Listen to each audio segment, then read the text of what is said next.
This podcast details true crime cases. It contains adult themes and may contain descriptions of violence. This episode contains explicit language. It is not intended for children. Listener discretion is advised.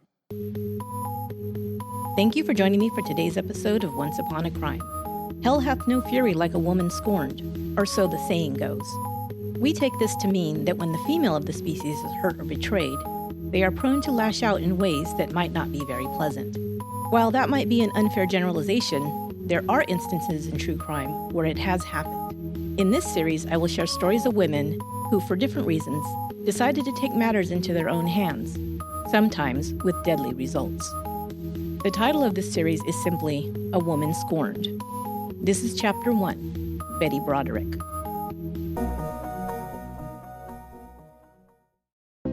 Today's episode is sponsored by Talkspace, the online therapy company. For as little as $32 a week, you can work with an experienced, licensed therapist, handpicked just for you. On Talkspace, you can send text, audio, and video messages to your therapist to talk about your life, work through what's keeping you up at night, get a handle on stress, clarify life goals, or just feel a bit happier. To sign up or to learn more, go to Talkspace.com/OUAC. And if you use the coupon code OUAC, you will not only be supporting this podcast, but you will also get $30 off of your first month. That's an amazing deal, so give it a try. If you've been vowing to take better care of yourself this year, make this your time to work on those things that you've been putting off for far too long. You'll find an awesome therapist to help you do it with Talkspace. Start today by going to Talkspace.com/OUAC and using coupon code OUAC. Thanks for supporting the show. Elizabeth Ann Broderick was born November 7, 1947, and was the third of 6 children born to Marita and Frank Biseglia. The Biseglias were devout Catholics who worked hard and aspired to give their children a good life in Eastchester, New York. Elizabeth, known as Betty by her friends and family, was expected to focus on her education. After graduating high school, she attended the College of Mount St. Vincent, a small Catholic private university not far from her home, earning a teaching credential. But Betty was not expected to continue on to a career. No, even Betty herself didn't have that goal in mind. Her goal, and her parents' goal for her, typical of that time, was to find a good man to marry. Betty was raised to be a wife and mother, and she had a specific man in mind for a mate. He should be handsome, of course. Betty herself was a thin, blonde beauty. He should also be a college man who aspired to become a professional, like a doctor, lawyer, or businessman. It was preferable that he be Catholic as well. In 1965, when Betty was 17 years old, she was given permission by her parents to travel to Indiana with friends to attend a Notre Dame USC football game. It was there that she met Daniel Thomas Broderick III. Dan was attending Notre Dame as a pre-med student. He was from Pittsburgh, and the Brodericks were a large Irish Catholic family. Dan, like Betty, was raised to value home and family above all.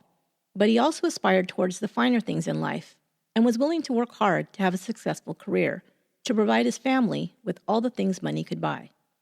He had applied and been accepted to medical school at Cornell University in New York. Now, having met Betty, he could see the future in front of him, to be a successful doctor, to be married to a beautiful wife, and eventually have children and a beautiful home as well. Dan pursued Betty, who was thrilled by his attention. Betty's family was decidedly middle class, and when Dan took her to meet his family in Pittsburgh, she could envision their life as well, living in a beautiful home, being a doctor's wife, and hobnobbing in upper-class society circles. These were all the things her parents had dreamed of for her. Dan wasn't the tallest or the most athletic boy she had dated, and his look could be described as studious. But Betty knew with hard work, they could both have all the things they dreamed of. They began dating long distance for a few months, but more seriously after Dan began his studies at Cornell. Betty would later state that Dan was the most attentive and romantic man she ever knew. He wanted to be with her all the time and doted on his beautiful girlfriend. She had charm and grace and a sense of style. Dan was smart, funny, and charismatic. Everyone saw them as a golden couple, perfectly matched. Dan and Betty became engaged. They looked forward to starting their life together. Dan wanted to marry right away, But Betty, still a teen, wanted to hold off a bit longer until she finished college. They finally married on April 12, 1969, in a big church wedding attended by family and friends. They honeymooned in the Caribbean. It wasn't long after they returned from their trip that Betty discovered she was pregnant. They were living in Dan's student housing dorm, while he continued working towards his medical degree. They were mostly broke. Dan's parents expected their children to work and earn their own way, and that is what Dan was doing. Although being in medical school, he couldn't earn much to support his wife, and now his impending child. Betty used her teaching credential and worked as a teacher to bring in a paycheck. During the school breaks, she worked various part-time jobs. Their first child, Kimberly, was born in 1970. 1 year later, their second daughter, Lee, was born. When Dan decided after he'd finished his medical degree that he wanted to attend law school instead of becoming a doctor, Betty agreed. While she knew it would take more sacrifice and they would continue to live on a tight budget, she believed Dan when he said, with both a medical and a law degree, he could specialize in medical malpractice law and be in high demand at top law firms. Dan entered Harvard Law School while Betty continued to work to support the family, sometimes even selling Tupperware door to door. Dan finally graduated with his law degree in 1974. He and Betty decided to move to San Diego, California. He had worked as a law clerk in Los Angeles one summer, and he and Betty had fallen in love with San Diego's beautiful weather, the seashore, and the affluent feel of the area, and felt it would provide good opportunities for a young attorney. They first rented a small 2-bedroom bungalow in Claremont. Dan took a job at the prestigious law firm Gray, Carey, Ames, and Fry. The pay at first was not great, and Betty continued to work to help make ends meet. She worked as a hostess at both the Jolly Roger and Black Angus restaurants. She went to work in the evenings after Dan came home, and he took over the care of the children. But Dan was soon too busy preparing cases for trial, and they hired a sitter to help with the children. One evening, when the children had been put to bed by the sitter, faulty wiring from a new television set in the living room started a fire. The girls woke to find the living room in flames, and the sitter quickly rushed them outside. No one was hurt, but the house was burned to the ground. All of their possessions were also gone. They moved to a small apartment, while Dan worked with the insurance company to pay them for the fire and their lost possessions. It took several months, and nerves began to fray in the tiny apartment. But in the fall of 1975, with insurance money in hand, Dan and Betty purchased their first house, located on Coral Reef Avenue in La Jolla. It was a nice family neighborhood in an upper-middle-class section of town. Betty set about furnishing and decorating the home and caring for the children, while Dan worked on building a successful legal career. He would often put in 15-hour days. Betty began an in-home daycare at the Coral Reef house to help pay the mortgage. Soon after they moved into the new house, Betty persuaded her husband to join her in a marriage encounter weekend. These retreats were popular in the 1970s. Spouses would attend to work out differences and get closer as a couple. There was a definite strain in the marriage, with Betty left alone long hours with the children, while Dan worked at the office. Even when he was home, he was preoccupied with work that needed to be completed before court. While at the marriage encounter, they both wrote letters detailing their shortcomings as a spouse and what they wanted to improve. Dan's letter stated that he knew he was a workaholic, but he had certain financial goals he needed to achieve before he could relax. He knew he wasn't the kind of husband and father he should be, he said. But once he was providing a good living for his family, he would be able to improve in this area. Betty wrote about needing more of her husband's attention. She was lonely in the marriage and wanted more of his time. She missed the way he used to dote on her when they were dating and engaged. She would say that she felt that all of that ended the minute they married. They both came away with the idea that even though neither was content in the marriage, nothing was going to change very soon. The following year, the couple had their first son, Daniel Broderick IV. Betty had put all of her eggs in the basket of becoming the wife of Dan Broderick, Esquire, and mother to his children. Now she found it wasn't as fulfilling as she thought it was going to be. She was now saddled with 2 preschoolers and an infant. Kim, her oldest daughter, remembers that she was a wonderful mother, very energetic and dedicated to her home and her family. But while Betty was tethered to the house, not only with her own children, but with the daycare business, Dan was becoming more successful and popular in his field, and was away from the home more and more. Socializing was part of the legal business, he would explain. There were business lunches as well as drinks and dining after work with colleagues and clients. Betty became resentful of her husband's freedom and time spent away from her and the kids. She felt rightfully that she'd worked just as hard to help him become a success, and now he alone was enjoying all the rewards. Even more than that, Dan Broderick had an identity and a reputation outside of her, but Betty's whole identity was wrapped up in being his wife and the children's mother. Not that she didn't like that. That was all she'd ever wanted. But she also wanted her husband's attention, and maybe to be seen and given credit for all she had done. Increasingly, she felt her husband was leaving her behind and didn't view her as important or special anymore. Perhaps the biggest mistake Betty Broderick made was expecting her husband alone to make her special, important, and fulfilled.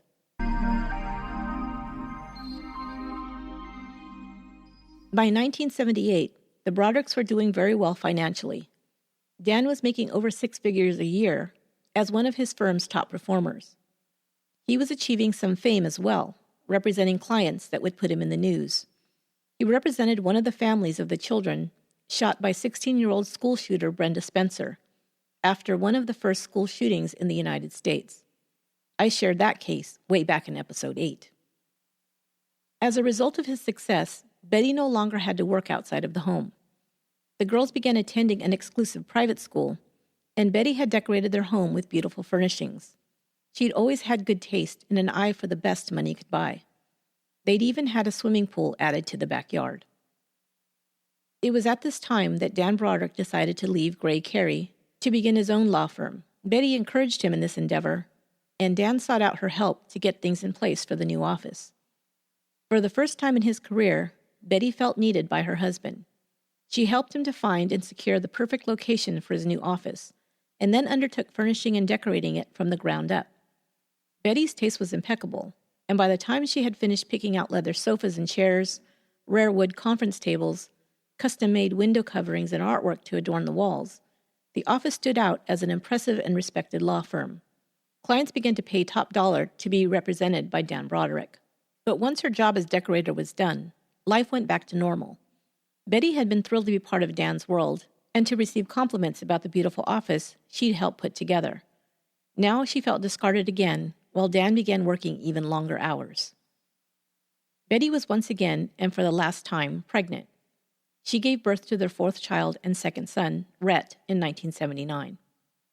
By now, Betty had been complaining and nagging her husband about his lack of time spent with her and the family for years. Their fights began to escalate, and the children would later vividly recall these tense times. Kim would recall her mother working herself into a frenzy as she was preparing dinner.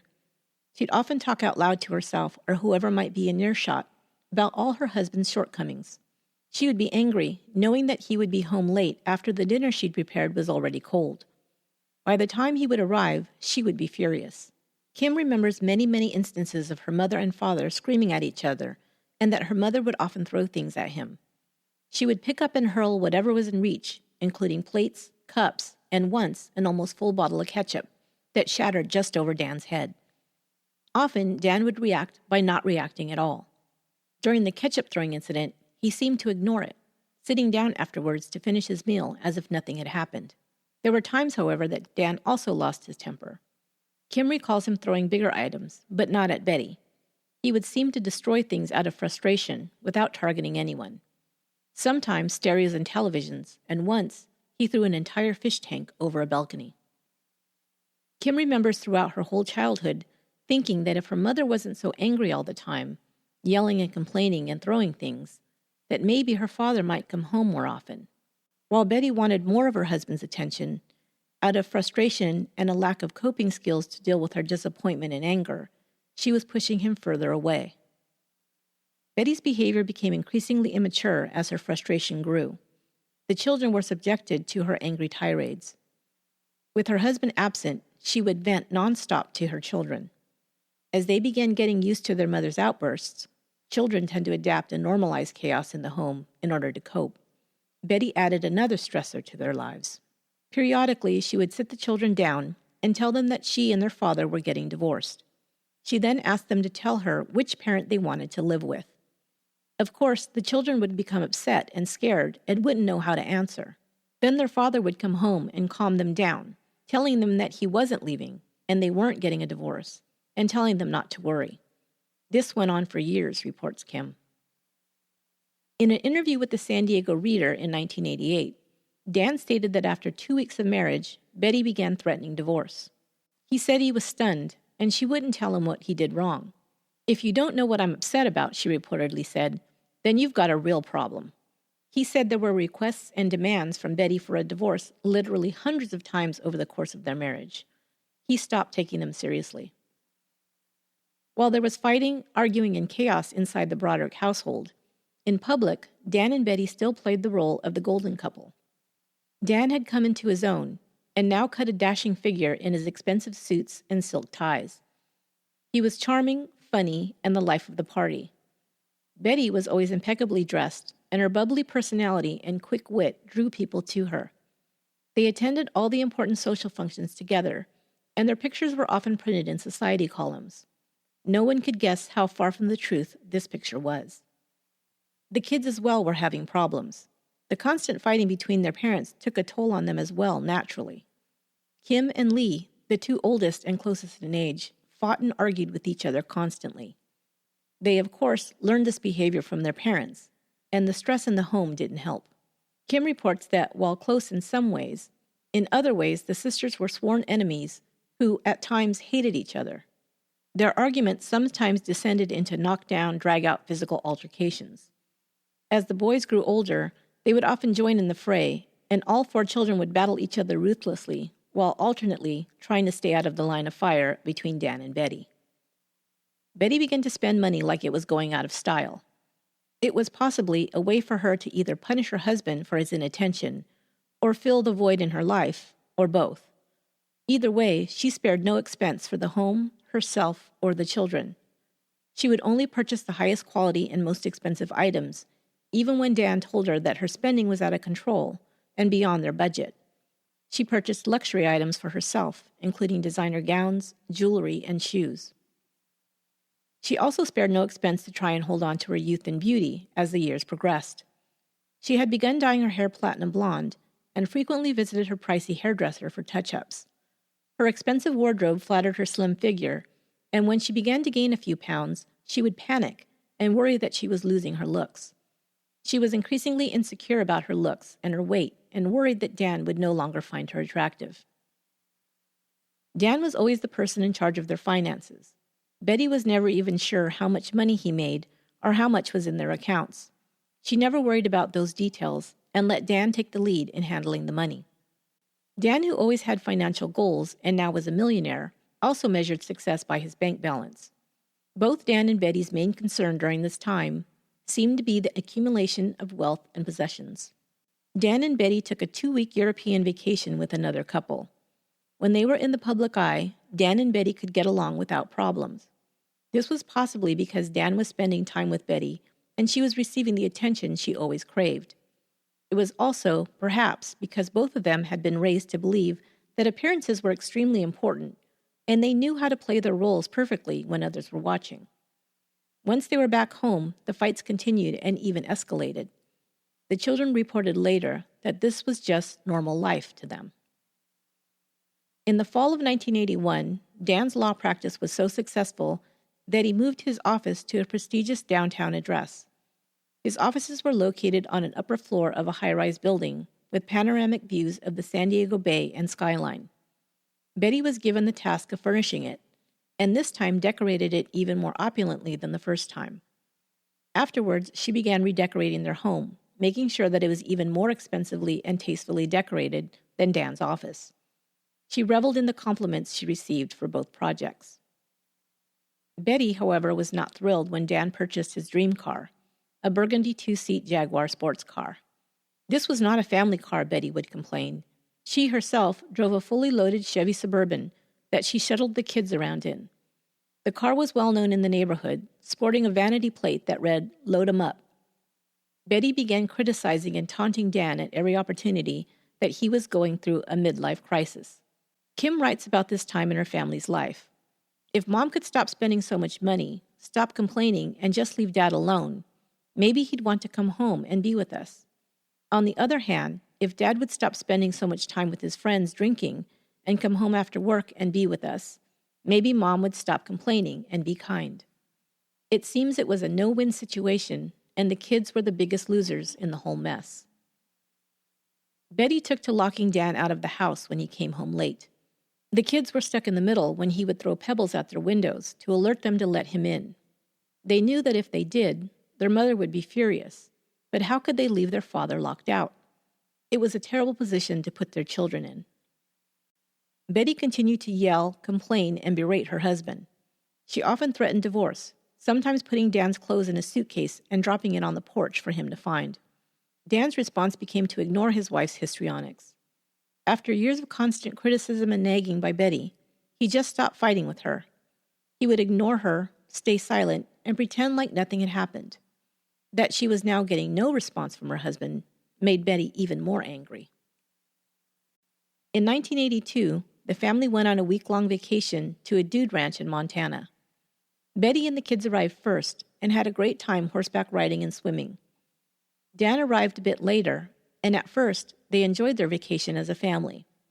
Soon, however, Dan and Betty had a big fight, and Dan decided to go back to San Diego on his own. Betty tried to call him repeatedly, but he did not answer her calls. Betty drove the kids home alone soon after, and she became angrier the closer they approached their home. When they arrived, she lit into Dan about being an irresponsible parent, a terrible husband, and a selfish human being. A laundry list of his faults that he'd been hearing for years. But this time, something snapped. Without a word, Dan packed a bag and left. Betty was stunned, as were the children. While Dan checked into a hotel near the beach, Betty, left alone with her children, began recounting to them what would become a familiar refrain. She would go on long diatribes, putting down their father and explaining that it was her sacrifices that had made Dan successful. Without her, she would say, he would have nothing. They would get used to being dragged into their parents' problems by their mother. She would share private information with her children about their father and her marriage that they were too young to be burdened with. After their father left, Betty began to turn on the children as well. She was angry that he was now on his own and free to do whatever he wanted whenever he pleased, while she was stuck with the 4 of them. She would tell them that he couldn't handle the burden of caring for 4 children, and she threatened to dump them off with him so he could see how difficult it was. The children had to listen to their mother's complaints and angry tirades and were not allowed to speak their own mind or defend themselves or their father. They knew if they did, there would be hell to pay. Betty could turn on her children with the anger that she used to reserve for her husband. She would call them idiots if they disagreed with her, or worse. As much as she badmouthed her husband, Betty wanted him back. She knew trying to persuade him to come home for her sake would not work. Instead, she told him that the children were despondent without him. After 2 weeks, he returned. While he was gone, however, the children had been able to spend some time alone with their father, going out for a meal with him or talking with him on the phone. This was the first time in a long time that they had a stress-free experience with a parent, and they realized that the life they were living with their battling parents was not normal. Remembering this time, Kim would write, "From my viewpoint, Dad without Mom equaled peace and normalcy, while Mom without Dad had disaster written all over it."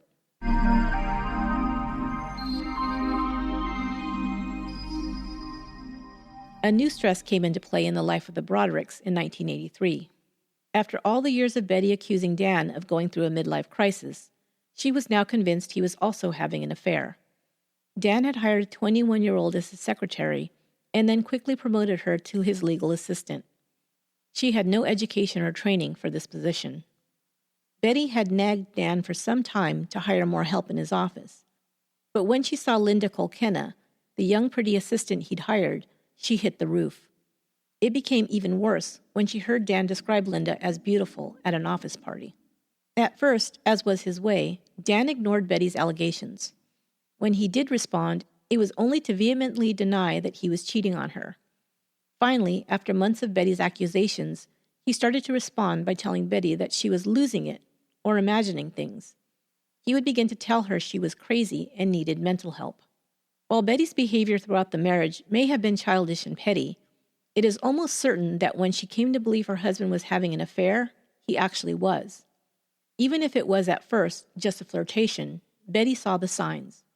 When Dan began ignoring, denying, and then deflecting her accusations by telling her she was imagining things, he was using a tactic called gaslighting. Gaslighting is a form of emotional abuse where one person tries to make another doubt their own thoughts, memories, or actions. Betty was most certainly subjected to gaslighting by her husband. If she was already feeling out of control and off balance, it would only seek to exacerbate her frustration and rage. In late 1983, Betty decided to surprise Dan at his office on his 39th birthday.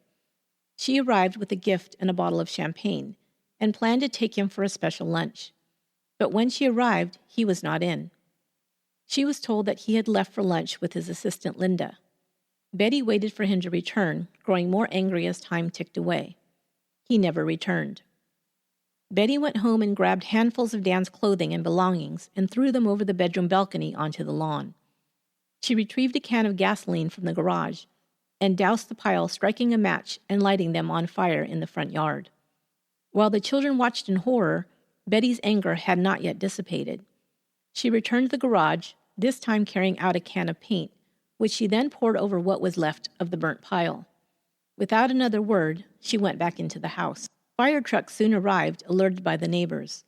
The fire was out by then, and they quickly left. Kim says she felt humiliated. Now everyone would know how crazy her family really was. When Dan arrived home, the couple went upstairs to their room and didn't emerge for hours. The children remained waiting downstairs on pins and needles. Their father finally came downstairs to tell them that everything was fine and not to worry, and sent them to bed. In the morning, Dan and Betty acted like nothing out of the ordinary had occurred the night before. Nothing changed except that Betty began to redouble her efforts to be more attractive to her husband. Kim says, trying her best to win his affection through her looks and exterior attractiveness, she never recognized the need to work on her personality or her behavior. If anything, those traits were the ones Dad would have loved overhauled, but instead they would become even worse as time went on. Perhaps because of what ultimately happened, for years no one would comment much on Dan's behavior during this time. Later, a few details would emerge. While some at the time would say that Dan didn't begin a relationship until after he and Betty separated for good, others would admit they knew an affair had begun sometime before. Not much would be said about Linda's part in the breakup of Dan Broderick's marriage. While it's certainly true that the marriage had been on the rocks long before Linda Kulkenna made her appearance in Dan Broderick's life, she would certainly turn out to be a factor in his exit from the marriage. Some would later say that Linda was pushing for Dan to leave Betty for her, and Dan would waffle back and forth between his wife and his girlfriend. Dan had been raised in a traditional Catholic home, and divorce was taboo. We'll see signs that he continued to try and stay with his wife, but ultimately, as time went on, he would choose Linda over Betty. In early 1984, the family was forced to move out of their house on Coral Reef Avenue due to a flaw in the foundation. Betty used this circumstance to begin looking for a larger home closer to the coast. They rented a home in the pricey La Jolla Shores area while the construction was ongoing. Betty continued to harangue Dan about the girl at the office. She insisted he fire her and hire someone qualified for the job, and he continued to insist that his infidelity was all in her imagination. But friends of the family and neighbors began to talk about all the places they'd seen Dan and Linda together. They would sometimes call Betty with the latest sightings of the couple. Betty discussed Dan's infidelity with her children, filling them in on all the gossip and calling his assistant ever more colorful names. All of this, of course, was inappropriate to share with her children. Dan continued to make excuses to Betty about why he was often seen in the company of his young assistant outside of the office. Other than their mother using them as a sounding board, the children were often ignored. Left to their own devices, or housekeepers and babysitters, they began to spin out of control. They were doing poorly in school, getting in trouble, and the older girls began to indulge in drugs and alcohol. In one of the instances that I alluded to earlier, where Dan seemed to be trying to honor his wedding vows, except perhaps the forsaking all others part, he took Betty on another European vacation. Maybe he believed he could recreate their last happy time together in Europe. It would turn out to be one of their most romantic times together, and again, traveling with another couple, they spent 3 weeks seemingly in wedded bliss and enjoying their time together thoroughly. But on the flight home, Betty could not help taking a shot at her husband by asking him if his midlife crisis was over. With that, their happy couple time was over. The daily fights over Linda and his time away from the home continued. Still, they stayed together. In early November, Betty began planning the elaborate birthday and holiday activities she always prepared for the family. Both Betty and Dan had birthdays in November. In early November, when her birthday rolled around, she made a gourmet meal and a cake for the family to share. Dan didn't show up for the party, and Betty was devastated. She made a half-hearted attempt at suicide, taking some pills and cutting small wounds into her wrists. When Dan arrived, he bandaged her wounds and apologized for being late. It may have been a cry for attention, but it showed how desperate Betty was becoming. Before Christmas, Betty had begun hinting to Dan that she wanted him to buy her a big emerald ring for Christmas. She hinted at it so much that it seems this was a symbol she needed to prove that her husband still cared about her. On Christmas Day, he presented her with a velvet ring box. As soon as she opened it and looked inside, she flew into a rage. He had bought her a ring, but it wasn't the one she wanted. It wasn't big enough or expensive enough, she complained, and she threw a major temper tantrum that shocked everyone.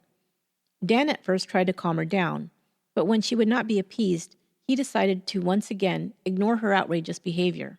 Christmas was ruined. In the spring of 1985, a minor incident in comparison finally ended the marriage. Betty, as she had many times, began demanding that Dan admit his affair. When he would not, she threw hair gel on him. That was the final straw for Dan Broderick. He told her he couldn't take it any longer, and he moved back into the coral reef house that was still under construction. Even with all the years of fights, arguments, criticisms, complaints, and allegations of her husband's infidelity, Betty seemed shocked and blindsided when he finally left. Kim said she felt some relief that now maybe they wouldn't be subjected to the constant fights and tension between her parents. But it was not to be. Betty never stopped her tirades against their father and began to grow angrier at each passing day. Dan filed for legal separation and then finally admitted to having a relationship with Linda Colkenna. Betty's anger turned to hate. At first, however, Betty tried to convince herself that it would all work out and Dan would return. She took the children on their usual spring break vacation and even allowed them to bring some friends along. The children, now 15, 14, 8, and 5, enjoyed the time away at first, but Betty started to act more tense as the week progressed. By the drive home, the children began to recognize the warning signs of an imminent blow-up. They returned home on Easter Sunday. Their friends were still with them, and as the sun began to set, Kim asked Betty if she could drive her friend home, since school was resuming the next day. Betty blew up at her. She told her she wasn't going to take her inconsiderate and selfish behavior one more minute, and told her to pack her bags. She compared Kim to her father and said they deserved each other. Betty drove her to the coral reef house and told her to take her bags and get out of the car. She then drove away. Betty didn't even wait long enough to find out if Dan was home, which he was not. Crying now, Kim sat on the front porch waiting for her father to arrive. A few hours later, he returned home shocked to see his daughter dumped on his porch. He welcomed her inside, and even though there was no bed in her room, Kim felt much more comfortable being with her father now. The next day, Dan took Kim out for pizza after he returned from work. Betty still had not called him or her daughter. When they returned home, they found 8-year-old Daniel sitting on the dark porch crying. He said his mother had dropped him off after she had become angry at him for fighting with his younger brother. After that, Betty soon found other reasons to drop off her remaining children with Dan. It was an adjustment at first.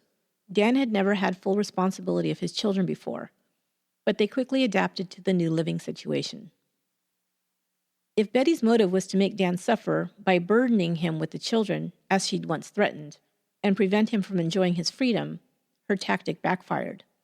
They soon fell into a routine, and the children enjoyed living with their dad. Dan hired a housekeeper to help with cooking and cleaning, and a nanny to watch the children while he was at work. They still saw their mother as she continued to drive them to and from their activities, She began using this excuse to constantly show up at Dan's house, however, which he did not appreciate. She would yell at him, saying it was her house, and she'd come and go as she damn well pleased. She put the children in the middle again by showing up when he was not home to snoop through his things. When they asked her not to, she called them spineless little suck-ups. Betty's anger and hate against Dan continued unchecked. Where before the children had never heard their mother curse, she now did so frequently when talking about Dan.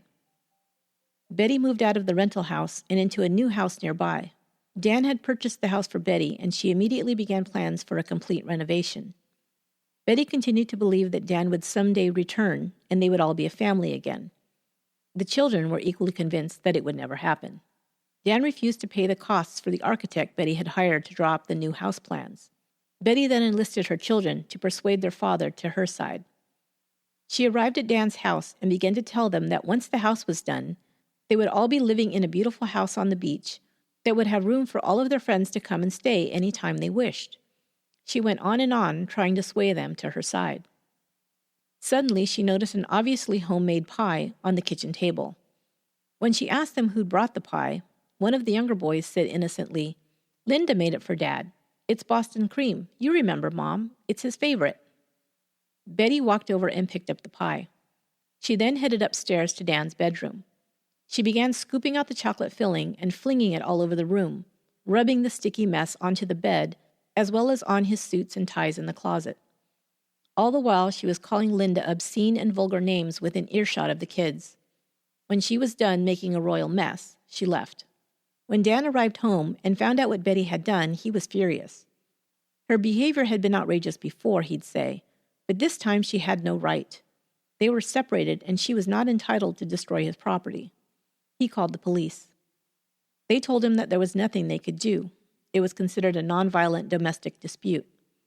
This would happen several times, and sometimes the police would talk to Betty and tell her to stop harassing her husband, but there were no other consequences.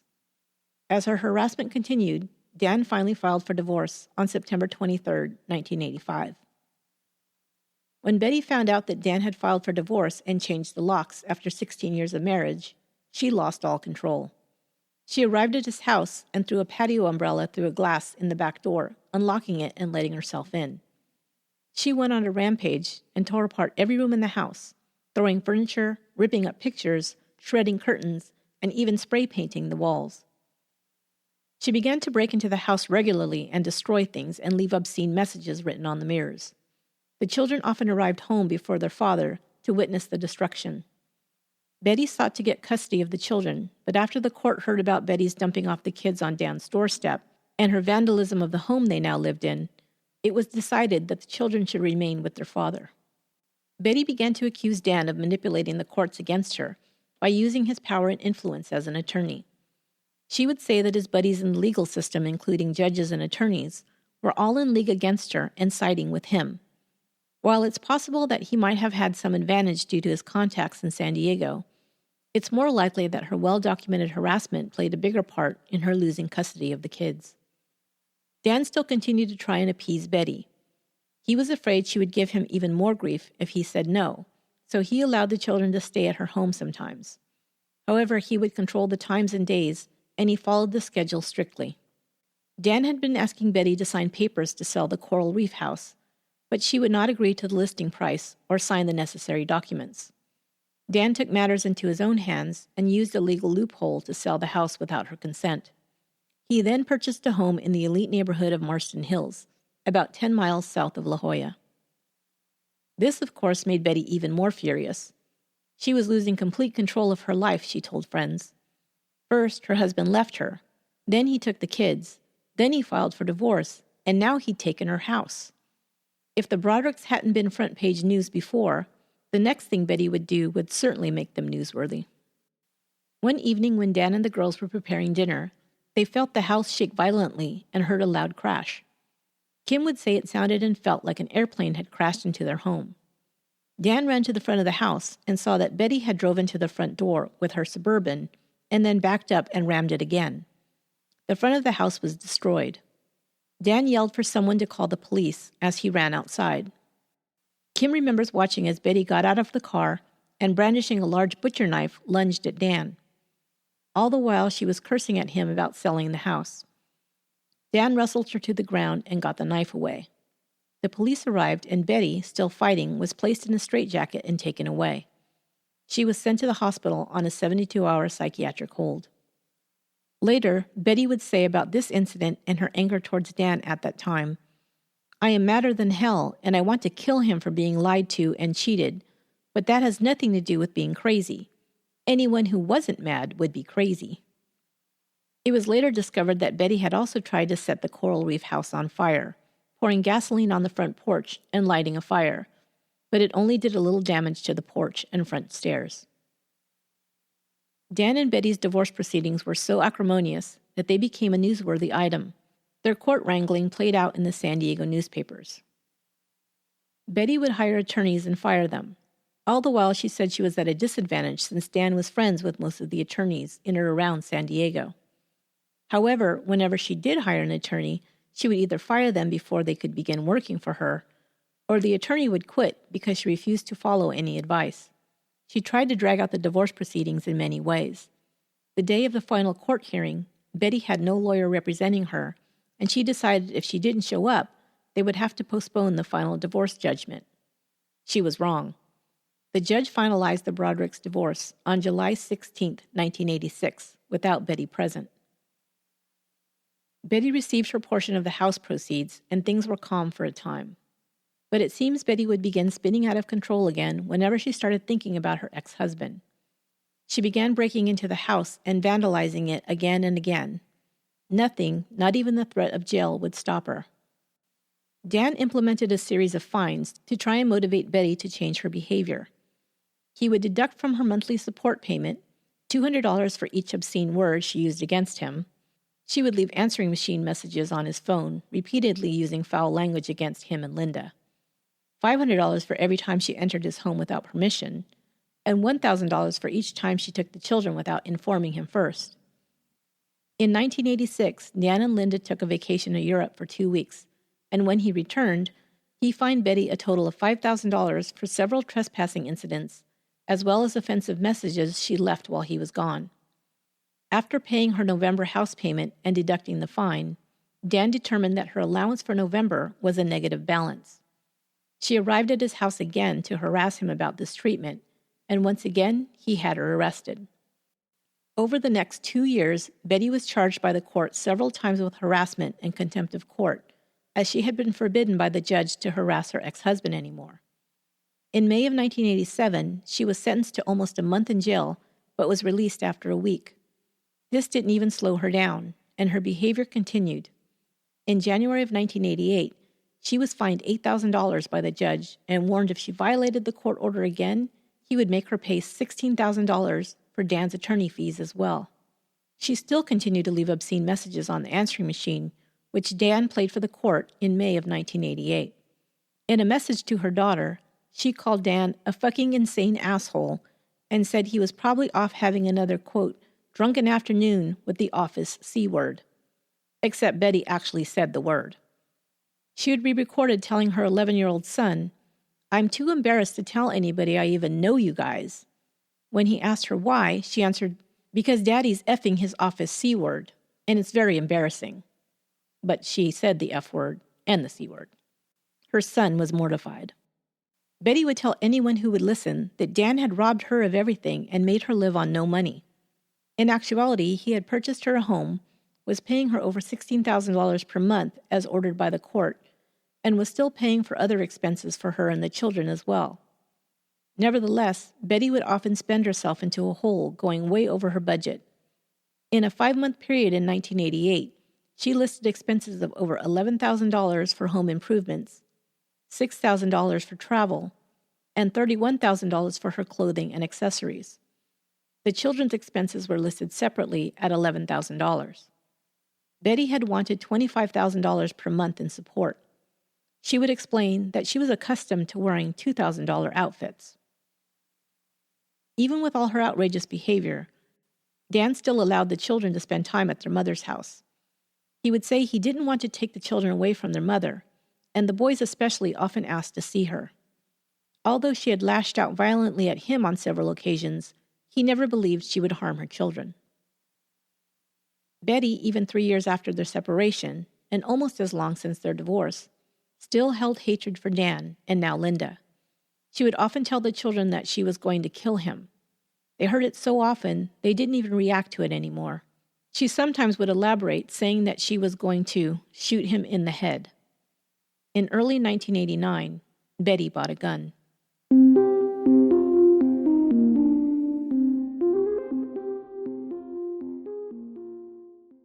By 1989, Betty was living in her beachfront home in La Jolla that had been paid for by Dan, was receiving $16,000 a month in support, and had her 2 young sons living with her more than half of the time. She also had a long-term boyfriend, Brad Wright, who stayed with her on many nights. But she was still obsessed by her mistreatment by Dan Broderick. She continued to try and battle him in court for more money and custody of the boys. Many of her friends stopped seeing her, as the only subject she wanted to talk about was her rage at her ex-husband. She seemed unable to control her actions. In the fall of 1988, Dan and Linda got engaged. Their wedding was planned for April of 1989. Betty's rage now boiled over at the thought of being replaced by Linda. There was some weight to this reaction by Betty. In pictures, Linda looks very much like a younger version of Betty. Betty even went so far as to break into Dan's house to steal their wedding guest list. She then began calling all the people on the list who had been friends with both her and Dan, and berating them for considering attending the upcoming wedding. Dan, in response, took her to court again for breaking into his home and stealing the list. The judge ordered Betty to return the list, and until she did, he suspended her spousal support. Within hours, it was returned. On April 22, 1989, Daniel Broderick, age 44, married Linda Colkenna, age 28. A friend of Betty stayed with her the entire day to make sure that Betty didn't try and disrupt the ceremony. While she complained about being babysat, she stayed away. Their wedding took place just 10 days after what would have been Dan and Betty's 20th anniversary. Rather than moving on with her life, Betty continued to harass Dan and Linda with awful phone messages. The boys were often in the middle. They thought if they stayed with their mother more often, she wouldn't bother their dad as much. But Dan often required Betty's behavior to improve before he allowed the boys to stay with her for extended periods. It was a catch-22 situation, with the boys used as pawns in the whole crazy game. Betty was also becoming more and more depressed, according to her friends. She had gained over 60 pounds, the first time in her life that she let her appearance go. Many friends of Dan and Betty were divided. Some believed that Betty was the victim. Her husband had cheated on her and left her for the other woman, and that had made her lash out. But others thought Betty's extreme behavior and greediness must have pushed her husband away. In either case, Betty was spinning out of control. But there was an irony at play here big time. Betty told everyone about how hard she worked and the sacrifices she had made to make Dan Broderick a success. This was very true. But once she had decided that even though she was not, and according to Dan, had never been very happy with her marriage, this was her only goal in life, to be Mrs. Dan Broderick. Once that was taken away, she could not let go of what she felt was the unfairness of the situation. But I can't help thinking, if she'd only put half of the energy she had into Dan Broderick towards her own life, there was nothing that could have stopped her. Her children say that they could have seen her succeeding at any number of endeavors. As a party and event planner, interior designer, or fundraiser, just to name a few. She had a college degree and a teaching credential, as well as a real estate license. She was far from without skills or talents. But instead of moving forward and creating a truly fulfilled and successful life of her own, she decided to pour all of her energy into hatred for her ex-husband and in seeking revenge.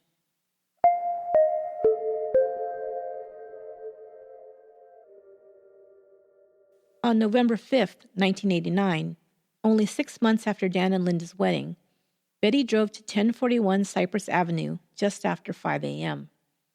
She entered Dan's house using her daughter's key that she had stolen from her purse. Creeping upstairs, she stood over Dan and Linda as they slept in the master bedroom. She fired 5 bullets in quick succession. 2 bullets hit Linda in the head and chest. The medical examiner would later report that she had died instantly when a bullet entered her brainstem. One bullet hit a wall, another pierced a nightstand. The fifth bullet hit Dan in the chest. It would be determined that Dan may have lived for another 20 minutes before drowning in his own blood as his lungs filled up with fluid. Betty would admit that he had spoken to her saying, "Okay, you shot me, I'm dead," as his final words. He was found on the floor near the telephone table. Betty, afraid he was trying to get to the phone for help, yanked it out of the wall and took it with her, dropping it down the hall where he could not reach it. A little while later, Kim Broderick's phone rang in Arizona where she was attending college. It was Betty. "I did it," she said. "I shot the son of a bitch." Kim wasn't sure at first what she'd heard. Her mother sounded a little breathless, and the connection was garbled, but she detected a hint of, was it pride in her voice? She told Kim she was at a payphone near Dan's house, and she didn't know where to go or what to do. Kim asked her to repeat what she'd said. She then asked if her father and Linda were alive. Betty said she didn't know. She said she had gone over to talk to him, and someone made a move in the dark that startled her. She fired the gun. It had just happened all so fast, she said. She then said she had to go and hung up. Kim tried calling her father's house, but got no answer. Panicked now, she called the hospital first and then the police. She told the dispatcher about her mother's call, the past history between her mother and father, and the fact that her mother owned a gun. She described her mother's appearance, the description of her car, and gave her father's address. She hung up and the phone soon rang again. It was her mother calling to tell her not to call the police. She then hung up. Kim called her father's house again. This time a stranger's voice answered. Her mother had also called her boyfriend and told him what she'd done. He and a friend had gone to Dan's house to check on him. They then called the police. They were waiting for them to arrive when Kim called the second time. It was then that she found out that both her father and Linda were dead. That same day, Betty turned herself in to police. She was taken to Las Colinas Correctional Facility and booked on 2 charges of murder. The murder became national news. Betty granted interviews to anyone who asked while awaiting trial. She spun a tale of a wife who'd sacrificed everything to help make her husband a success, and once he had a successful law practice and became a millionaire, he divorced her and married the other woman. She said she was a victim of domestic violence, emotional abuse, and was cheated out of her home and her children by her heartless husband. She never denied killing them, but said it was an accident. She had gone over to talk to Dan Broderick, she said, and if he didn't listen, she was going to kill herself in front of him. She then heard Linda call out, "Call the police," and startled, she fired blindly, she claimed. Many people believed Betty's story and thought she was the all-too-common woman betrayed and then divorced when her husband left her for a younger woman. She gained much sympathy in the press. Her trial began on October 22, 1990. The defense laid out a case for premeditated murder. They played the tapes of Betty insulting Dan and Linda Broderick viciously. The defense argued that Betty was pushed to a nervous breakdown by Dan Broderick and snapped. Both of the Broderick's daughters took the stand, and they admitted that they'd heard their mother say she was going to kill their father many times. On October 30th, Betty herself took the stand. The trial was one of the first to be televised in its entirety on the new cable channel Court TV. Millions tuned in to hear Betty's side of the story. She was on the stand for 4 days. Betty told about her terrible treatment by Dan Broderick, the incredible amount of stress she was under during the divorce, and their prolonged fight afterwards over money and the children. She said Dan held all the cards and she was the victim who had been used and discarded by her ex-husband. She claimed not to remember much of the day of the shooting. She didn't remember driving to his house, she said. She did remember thinking about killing herself. When the prosecutor asked why she hadn't killed herself afterwards, she then answered, "I had run out of bullets."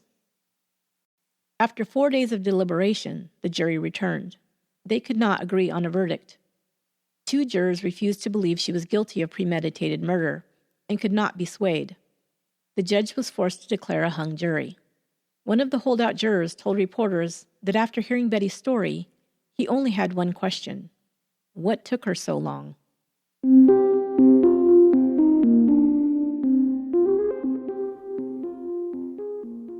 Betty Broderick remained in prison while the district attorney prepared for a retrial. A year later, her second trial began in October 1991. There was one incident in prison that was reported in the news.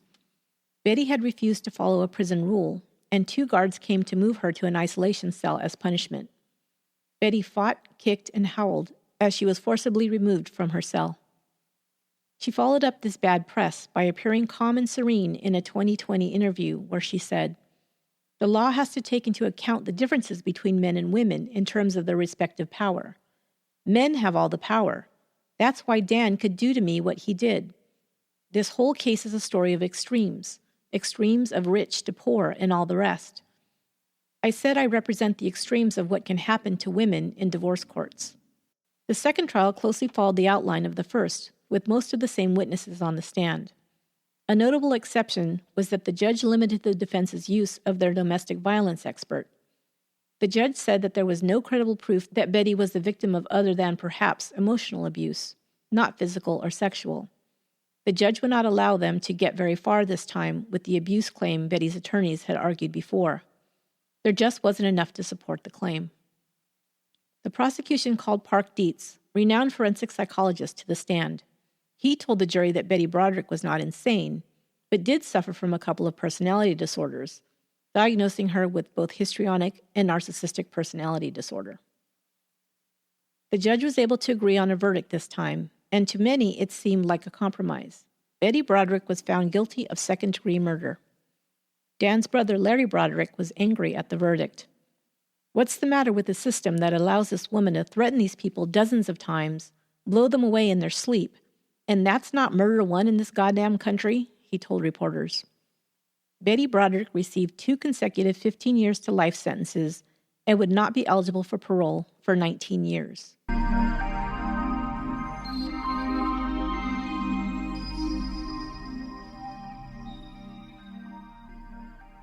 Betty Broderick was assigned prisoner number W42477 and sent to the Central California Women's Facility in Chowchilla. Her first parole hearing was held in January of 2010. Several people came to either support Betty or state their objections at her potential release, including her 4 children and members of Dan and Linda's families. The board found her unrepentant and stated that she had no insight into her crime. They determined she would be a continued danger to society if released, and denied her parole. I was just startled. It wasn't, I don't even remember pulling the trigger even once. I was just startled. Miss Broderick, you went to that home with a gun. You went to that home with a loaded gun.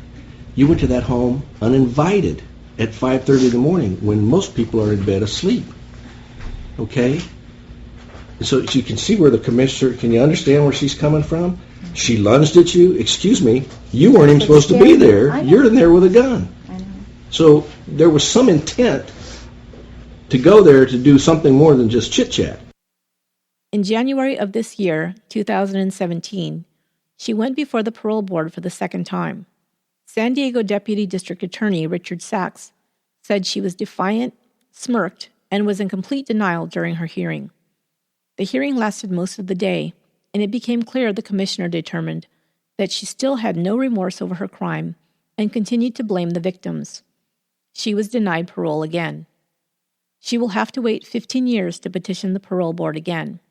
By that time, she will be 74 years old.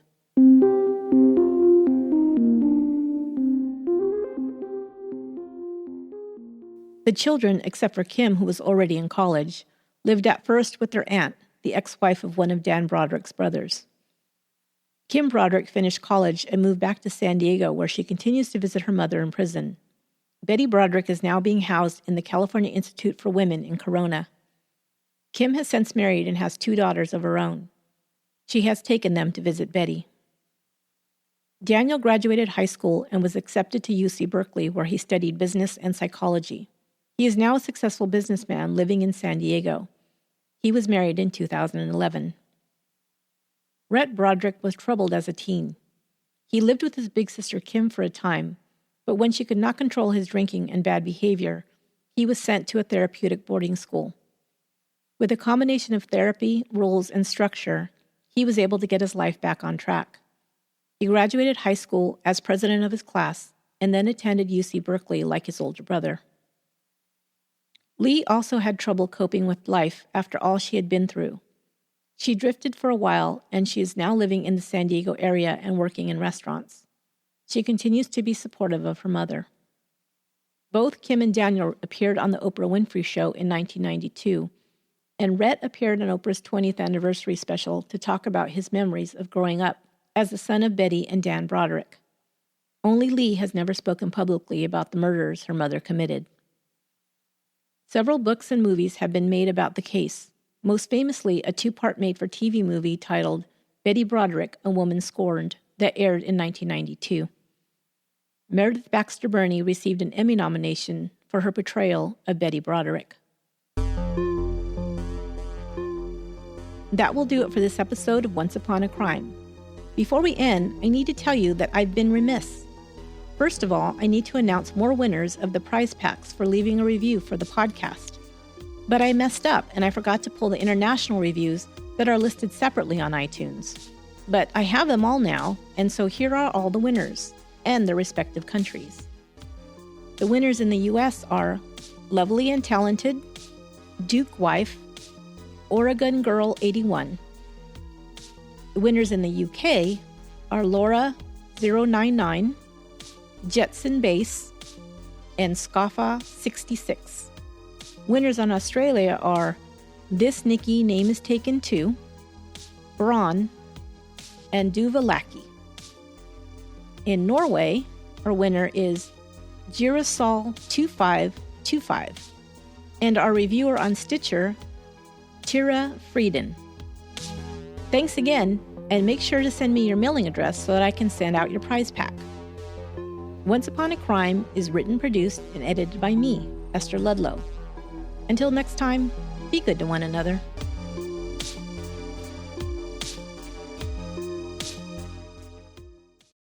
My name is Dan Broderick, Broderick. I'm the son of the victims and Betty. It saddens me to say this, but I don't think my mother is a stable and healthy person. I don't think she has been for decades. I don't think she's remorseful, insightful to what she's done. She has never expressed wanting forgiveness from us, nor giving forgiveness to my dad and Linda. She has never apologized until today for what she's done, and has never acknowledged the pain and suffering for her actions.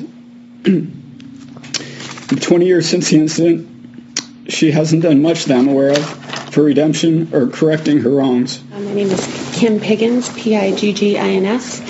I'm the oldest child of Dan and Betty Broderick. I was 19 years old when my dad and Linda died. My youngest sibling was a mere 10. It was at that moment that the four of us became orphans. Not only did my mother's actions take our father from us, but it took her away from us as well. I just always hoped that one day she would come around and realize what she had done. Yet she still not once, until today, has taken responsibility for her actions or expressed any remorse for the damage she's caused. She has continuously maintained that she was the victim in all this, and had no choice but to act as she did. She defends her behavior to this day and makes justifications that are irrational and without factual basis. The truth of the matter is that my parents had a horrible divorce and they treated each other very poorly. But that often happens at the dissolution of a marriage. Nothing that transpired between them was grounds for murder, or frankly, any of the violent actions that my mother took towards my dad and Linda in the years prior to their deaths. I am the daughter of Dan and Betty Broderick. I have come here today in support of my mother's release.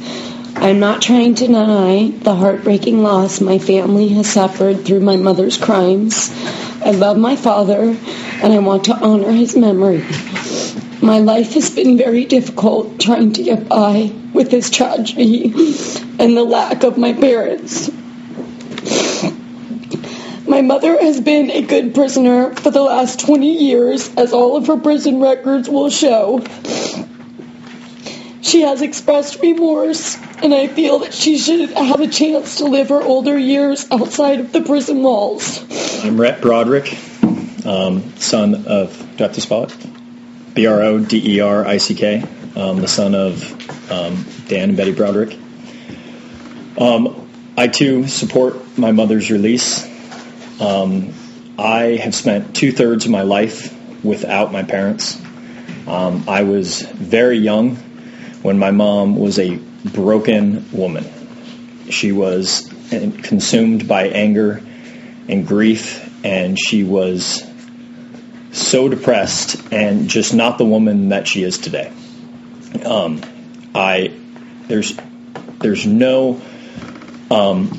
very confident that my mom would succeed outside of prison. I think that the psychological evaluation is accurate. I do not think she's a risk to society.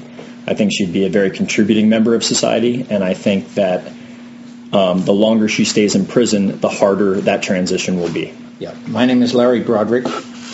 Dan Broderick was my brother. I am saddened that I will never share again memories of a lifetime with Dan. I am deeply saddened to have lost the last 20 years with Dan and Linda and all of our future together. I am saddened by the devastation visited on Dan's children by this woman's outrageous acts. The overwhelming emotion I feel is rage. I have become a bitter, angry person over the years. And in order to more fully understand what I am about to say, it is important, I believe, for you to know that I believe that the criminal sitting before you is a psychopath. I am enraged that this self-centered, lying psychopath executed Dan and Linda. I am enraged by what this murderer did to my mother and father. I am Roger Kolkena, Kolkena, brother of Linda Broderick. In my view, the most important question before the panel is, if freed, can Betty Broderick do it again? If someone were to cause her to feel enraged, or if she felt compelled to settle an old score, might Betty Broderick kill again? I don't know. The doctors don't know. No one can know. It is my heartfelt conviction that for the safety and well-being of the Broderick family, the Kolkena family, and the community, Betty Broderick should remain confined for the rest of her days. You know, your heart is still bitter. You're still angry. You're showing no significant progress in evolving as a person past this situation. And I think what was even more overwhelming than just us talking about it was your own kids, who you talk to all the time. And they're saying, Mom, you got to move on. You're still there. You're still back 20 years ago.